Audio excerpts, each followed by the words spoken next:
فضیلت الشیخ حافظ عبدالرحمن سلفی صاحب، فضیلت الشیخ مولانا کریم بخش محمدی صاحب، مفتی عام فضیلت الشیخ عبدالباسط المدنی مدظر العالم، ناظم تبلیغ فضیلت الشیخ سجاد المدنی حافظ اللہ و طول اللہ، اور علماء کرام کی ایک بڑی جماعت آج اس اکائی کے اس دینی اور دعوتی جلسے میں تشریف لائی ہے۔ ہم سب کا استقبال کرتے ہیں اور اللہ کا شکریہ ادا کرتے ہیں اس حاضری پر، اور اللہ سے دعا گو ہیں کہ اللہ جو وبا پوری دنیا میں پھیلی ہوئی ہے اس کو ہمارے اندر سے ختم کر دے، تاکہ ہماری مسجدیں ایسی لہراتی رہیں اور مسجدیں سیراب ہوتی رہیں، ہم دینی مزاج سے اور دینی دعوت سے سیراب ہوتے رہیں۔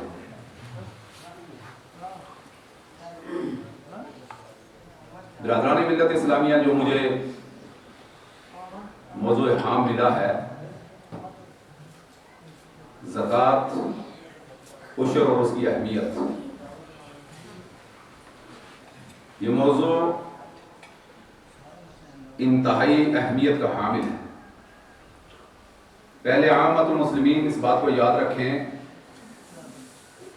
کہ آپ نے بنائے اسلام کو سنا ہے، پڑھا ہے اور سمجھا ہے کہ نبی علیہ الصلوۃ والتسلیم نے اپنی حدیث میں فرمایا کہ بنی الاسلام علی خمس، اسلام کی بنیاد 5 چیزوں پہ ہے: اشہادۃ اللہ الہ الا اللہ و اقام الصلاۃ و ایتاء الزکاۃ و صوم رمضان و حج بیت اللہ الحرام۔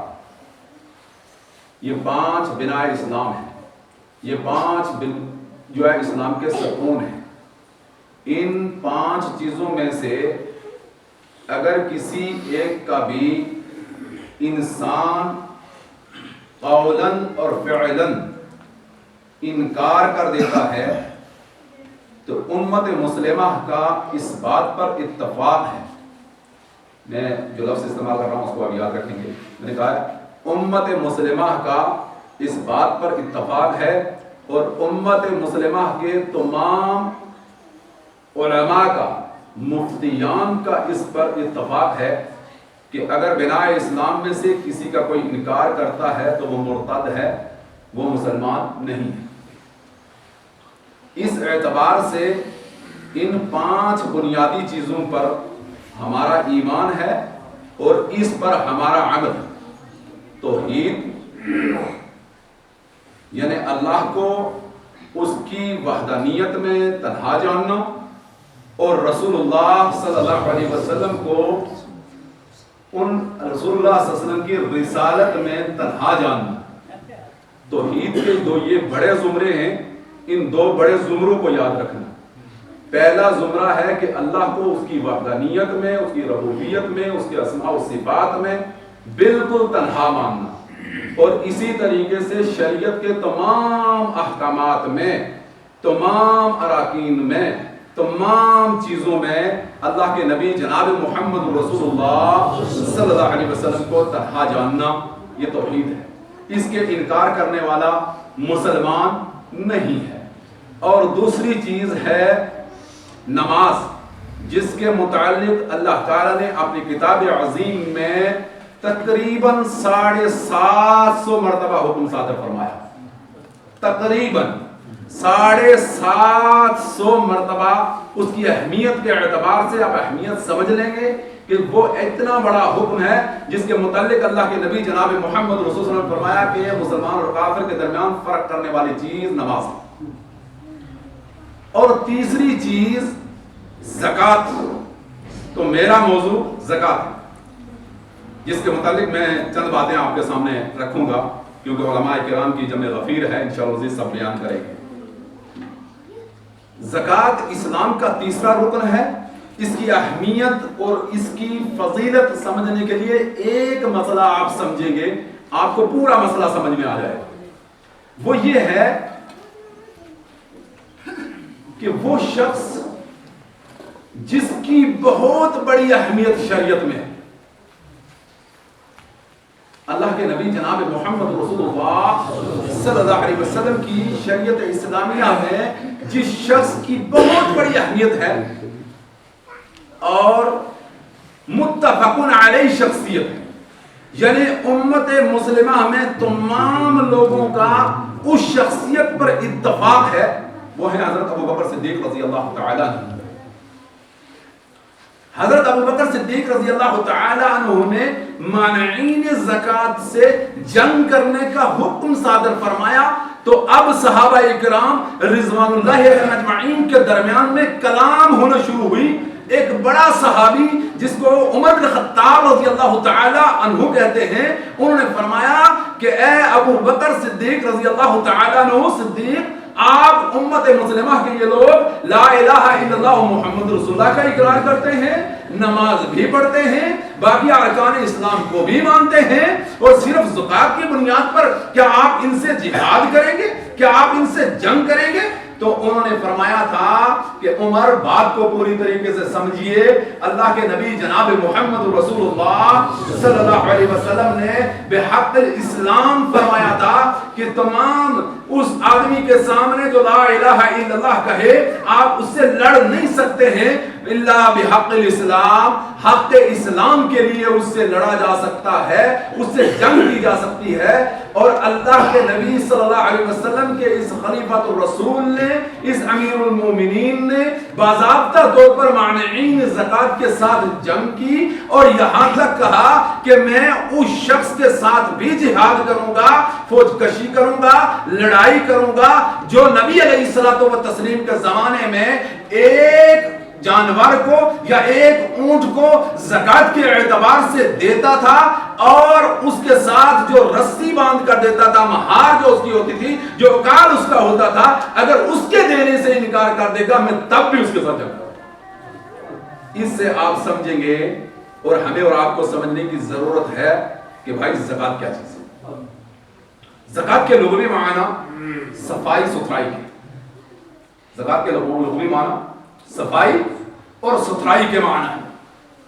آپ ایک بات یاد رکھیں، قرآن پاک میں ایک آیت ہے جس میں جمع پوجی کو کنز کہا گیا ہے، خزانہ۔ کیا کہا گیا ہے؟ کنز کہا گیا ہے، خزانہ کہا گیا ہے۔ اللہ کے نبی جناب محمد رسول اللہ صلی اللہ علیہ وسلم کا ایک صحابی ایک بڑے صحابی سے سوال کرنے کے لیے پہنچ جاتا ہے۔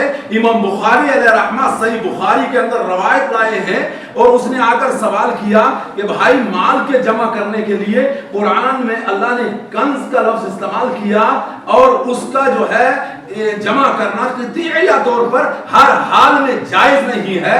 تو حضرت عبداللہ ابن عمر رضی اللہ تعالی عنہ نے فرمایا، اے میرے ساتھی، یہ اس وقت کا معاملہ تھا کہ جب اسلام میں زکوٰۃ نہیں آئی تھی، اب اسلام میں زکوٰۃ آ گئی ہے، اور اگر کوئی مال اپنے پاس جمع کر کے رکھتا ہے اور مال کا 40واں حصہ اللہ کی راہ میں خرچ کرتا ہے تو پھر وہ کنز نہیں ہے۔ کنز کے متعلق کیا ہوا کہ قیامت کے دن جو آدمی مال جمع کر کے رکھتا ہے اور مال جمع کرنے کے بعد اس میں سے زکوٰۃ نہیں دیتا ہے، قیامت کے دن صحیح روایت ہے بخاری میں، اللہ کے نبی جناب محمد رسول اللہ صلی اللہ علیہ وسلم نے فرمایا کہ مال ایک گنجا سانپ بن جائے۔ کیا کرے گا؟ اس آدمی کا پیچھا کرے گا، اور پیچھا کرتے ہوئے اس کے گلے میں پڑ جائے گا، اور اس کے منہ اور اس کے گلے کو چیرتا ہوا کہے گا، انا کنزکا انا کنزکا، میں تیرا مال ہوں، میں تیرا خزانہ ہوں، تو مجھے جمع کر کے رکھتا تھا، مگر اس میں سے غربا کا، اس میں سے مساکین کا، اس میں سے فی سبیل اللہ تو خرچ نہیں کرتا تھا، اب تیرے ساتھ یہ سلوک کیا جائے گا۔ تو میرے بھائیوں، اللہ تعالیٰ کنوز سے بچا کے رکھیں، مال کی زکوٰۃ ادا کرنے کی اللہ تعالیٰ توفیق عطا فرمائے۔ میرے بھائیوں، زکوٰۃ مال کی زکات، اس میں مال جو ہے 4 چیزوں کے اجماع کا نام ہے. 4 چیزوں کو ہم مال کہتے ہیں. 4 چیزیں، ان 4 کی حقیقت ہمیں سمجھیں. ایک کو آپ کہتے ہیں سونا، ایک کو آپ کہتے ہیں چاندی، ایک کو آپ کہتے ہیں دولت، اور ایک کو آپ کہتے ہیں مال. یہ 4 چیزیں ہیں. 4 چیزوں کی اصلی حقیقت تفسیر اور اعتبار سے ہم سمجھیں گے، پھر ہمیں سمجھ آئے گی کہ یہ چیز کیا ہے. جس کو آپ کہتے ہیں سونا، اس کو عربی میں کہتے ہیں ذهب. عربی میں اس کو ذهب کہتے ہیں. اور ذهب کا معنی ہے جانے والا، نکلنے والا. ذهب کا معنی ہو گیا چلا گیا. یعنی مال جس کے پاس جمع ہو گیا وہ اس کے پاس ہمیشہ رہنے والا نہیں، جانے والا، ٹکنے والا نہیں. آپ نے دیکھا ہوگا اور آپ دیکھتے ہوں گے اور آپ نے مشاہدہ کیا ہوگا اور مشاہدہ کرتے ہوں گے، نہیں تو مشاہدہ کر لینا. بے شمار انسان کی زندگی میں معاملہ آتا ہے، بہت بڑا مال تھا ایک دم فقیر ہے، بہت بڑی دولت تھی کچھ بھی نہیں ہے، بہت بڑا نظام تھا ختم ہو گیا ہے، تخت و تاج تھا مٹ گیا ہے، سب نظام تھا کچھ نہ رہا ہے. آپ اس دولت کے اعتبار سے، مال کے اعتبار سے اگر آپ دیکھیں گے تو کوئی حقیقت نہیں ہے. میرے پاس وہ پیپر موجود ہوگا، میں پہلے دور میں کہیں اخبار میں کوئی چیز پڑھتا تھا جو مجھے اچھی لگتی تو میں اس کو کاٹ کر اپنی فائل میں رکھتا تھا. اب تو اتنا پڑھنے کا موقع بھی نہیں، پیپر میں وہ نظام بھی سب بدل گیا. تو میں نے مغلیہ کے متعلق ایک کاٹ کے پیپر میں رکھا ہوا ہے. اس میں نکلا تھا رمضان مبارک کا زمانہ تھا، دلی کا ماحول تھا. کسی شخص نے ایک بڑی بات لکھی تھی. اس بات میں لکھا کہ ہم نے مغلیہ خاندان میں سے بہادر شاہ ظفر کے فلاں خاندان کے آدمی کو فلاں ایریا حیدرآباد کے اندر بھیک مانگتے ہوئے دیکھا. یعنی نسل موجود، پشت موجود، لوگ موجود، وہ تخت و تاج اور قلعہ کے اندر بیٹھنے والے موجود، اپنا آثار چھوڑنے والے موجود، اپنا نظام چھوڑنے والے موجود، اپنی جو ہے بات کو چھوڑنے والے موجود. اور آثار جلدی مٹنے والے نہیں ہیں مگر دولت مٹنے والی ہے، نظام مٹنے والا ہے، حالات پلٹنے والے ہیں. انہی کے خاندان والے بھیک مانگتے ہوئے بھی دیکھے. اس لیے جب تک موقع ملے اللہ کی راہ میں خرچ کرنا چاہیے. دوسری چیز ہے جس کو آپ فضہ کہتے ہیں، چاندی. چاندی کے معنی ہے فضہ. فضہ عربی میں کہتے ہیں، اس کے معنی ہے بکھر جانا. اس کے معنی ہے بکھر جانا. جناب یہ بھی پاس رہنے والا نہیں ہے، یہ بھی بکھر جانے والا ہے، مٹ جانے والا ہے. اور دولت ہے، وہ دولت کسی بھی نظام سے ہو جو تیسرا لفظ ہے دولت کے اعتبار سے استعمال کیا جاتا ہے. اور دولت کے لغوی معنی ہے چکر لگانے کی. آج اس کے پاس ہے کل اس کے پاس ہے، آج تیرے پاس ہے کل تیرے پاس نہیں ہوگی. اس کو اللہ تعالی نے قرآن عظیم میں لفظ دولت کو استعمال کرتے ہوئے فرمایا ہے سورہ حشر کے اندر، جس میں مال فے کے بارے میں تھا کہ مال فے وہ مال ہوا جو اللہ کسی بغیر کسی غزوے کے، بغیر کسی جنگ کے، بغیر کسی نظام کے جو مل جائے اس کو مال فے کہتے ہیں. یہ اللہ کا ہے، یہ رسول اللہ کا ہے، یہ غرباء اور مسکین کا ہے. اللہ تعالیٰ نے سورہ حشر میں اس کو بیان فرماتے ہوئے فرمایا اس کو جو ہے ان کے درمیان میں تقسیم کیا جائے. صرف انہی لوگوں کے درمیان میں تقسیم نہ کیا جائے جو مالدار ہیں، کہ لا یکون دولت بین الاغنیاء منکم، تاکہ تمہارے ہی دولت والے لوگوں کے درمیان میں، مالدار لوگوں کے درمیان میں چکر لگانے والا نہ ہو. اس کو کہتے ہیں دولت. اور چوتھا لفظ آپ کا استعمال کرتے ہیں مال. بڑا خوشی ہوتا ہے نا مال. مال مائلن سے ہے، جس کا معنی جھکاؤ کا ہے، جس کا معنی ٹرانسفر ہونے کا ہے، کبھی اس کی طرف اور کبھی اس کی طرف، کبھی یہ مالک ہوگا اور کبھی یہ مالک ہوگا، کبھی میں مالک ہوں گا اور کبھی آپ مالک ہوں گے. یہ نظام شریعت میں اللہ نے جو نظام رکھا ہے، آپ نے اکثر و بیشتر سنا ہوگا، اکثر و بیشتر سنتے ہیں، اکثر و بیشتر دیکھا ہوگا، اکثر و بیشتر آپ دیکھتے ہیں کہ آدمی چلا جاتا ہے, ایک سیٹ ہوتا ہے وہ جو ہے اللہ کی راہ میں خرچ کرتا ہے, یا باپ ہوتا ہے اللہ کی راہ میں خرچ کرتا ہے, بچے بڑے ہو جاتے ہیں, بچے بالغ ہو جاتے ہیں, بچے کاروبار سنبھال لیتے ہیں, بچے کاروبار پر قابض ہو جاتے ہیں, اسی آدمی بزرگ کے پاس پہنچتا ہے, کہتا ہے جناب ہم آپ کے پاس آئے ہیں, آپ جو ہے تعاون کیجئے, میں غریب ہوں, میں مسکین ہوں, میں نادار ہوں, میں بیوہ ہوں, میں بے سہارا ہوں, یا اس شکل و صورت میں کہ میں ایک مدرسہ چلاتا ہوں, میں ایک جو ہے بادشاہ دین کا کام کرتا ہوں, میں مسجد بناتا ہوں, میں فلاں کام کرتا ہوں. آدمی یہ کہہ کر جو ہے کہتا ہے جناب اب تو میرے پاس نہیں ہے, مائل ہو گیا. کہاں چلا گیا؟ اولاد کے پاس چلا گیا. اب آپ کو ملنا پڑے گا فلاں صاحب کے ساتھ, فلاں صاحب کے ساتھ, فلاں صاحب کے ساتھ. یعنی وہ جو ہاتھ آپ کے پاس مضبوط تھا, جس کے ساتھ آپ خرچ کر سکتے تھے, جس وقت آپ کے پاس موقع تھا, جس وقت آپ کے پاس نظام تھا, وہ نظام مائل ہو گیا.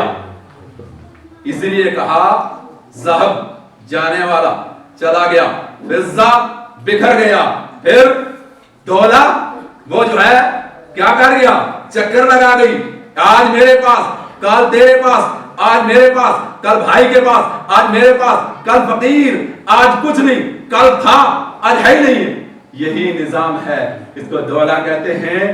اور مال مائل ہونے والا ہے, پاس رہنے والا نہیں ہے. اللہ تعالیٰ نے کتاب عظیم کے اندر فرمایا جو تمہارے پاس ہے وہ فنا ہونے والا ہے, جو اللہ کے پاس ہے وہ باقی رہنے والا ہے. اللہ نے قرآن میں کیا فرمایا؟ جو تمہارے پاس ہے وہ کیا ہونے والا ہے, ختم ہونے والا ہے, اور جو اللہ کے پاس ہے وہی باق ہے. اس کو کہا وہی باق ہے, وہی ہمیشہ رہنے والا ہے, وہ کبھی ختم ہونے والا نہیں ہے. آپ کا یہ مال زکات جو آپ پر فرض ہے, اس کے لیے اللہ تعالی نے جو حکم صادر فرمایا اپنی کتاب عظیم کے اندر, فرمایا مثل الذین ينفقون اموالهم فی سبیل اللہ کمثل حبۃ, جو آدمی جو اپنے مال کو اللہ کی راہ میں خرچ کرتا ہے اس کی مثال اس دانے کی سی ہے. حبہ, اب حبہ لفظ واحد ہے, آپ اس کو سمجھیں گے اچھے طریقے. اس دانے کی سی ہے جو زمین کے اندر چلا جائے, اور اس دانے جو ہے ایک دانے سے ایک خوشہ نکلے, اس خوشے میں سے 60 خوشے نکلیں, ہر خوشے کے ساتھ جو ہے سٹی لگے, اور ہر سٹی میں جو 100 دانہ ہو. واللہ یضاعف لمن یشاء. پھر یہاں نہیں چھوڑا, یعنی یہاں نہیں چھوڑا. اللہ جس کے لیے چاہتا ہے, رب کتنا رحمان ہے, بینک کتنی عظیم ہے, آپ کا کھاتا کتنا مضبوط ہے, جس کے اندر کوئی اے ٹی ایم چوری ہونے کا اندیشہ نہیں, کوئی کھاتا چوری ہونے کا اندیشہ نہیں, کوئی خط مانت ہونے کا اندیشہ نہیں, کوئی کمپیوٹر میں نقص آنے کا اندیشہ نہیں, کسی اعتبار سے مٹ جانے کا اندیشہ نہیں ہے. اس کو فرمایا جو اللہ کو قرض حسنہ دیتا ہے یضاعف له, اس کو اللہ بڑھاتا ہی رہتا ہے, بڑھاتا ہی رہتا ہے, یہاں تک کہ ایک تمر, ایک کھجور جب اللہ کی راہ کے اندر انسان خرچ کرتا ہے, اس تمر و کھجور کو اللہ پالتا ہے, پالتا ہے, پالتا ہے, زیادہ کرتا ہے, زیادہ کرتا ہے. اور جب انسان دیکھتا ہے کہتا ہے یہ میرا ہو سکتا ہے, یہ اتنا میں نے کیا, اتنا بڑا کام میں نے کر دیا. نبی علیہ الصلوۃ والتسلیم کے زمانے میں اللہ کے نبی جناب محمد رسول اللہ صلی اللہ علیہ وسلم نے فرمایا کہ 1 درم 1,00,000 درم سے زیادہ بہتر ہے. مثال دی حضرت ابو ہریرہ رضی اللہ تعالیٰ عنہ راوی بیان فرماتے ہیں کہ ایک شخص اللہ کی راہ میں 1,00,000 درم خرچ کرتا ہے. کثیر المال تھا, بہت زیادہ مال تھا, بہت زیادہ دولت تھی, بہت زیادہ دھن تھا, بہت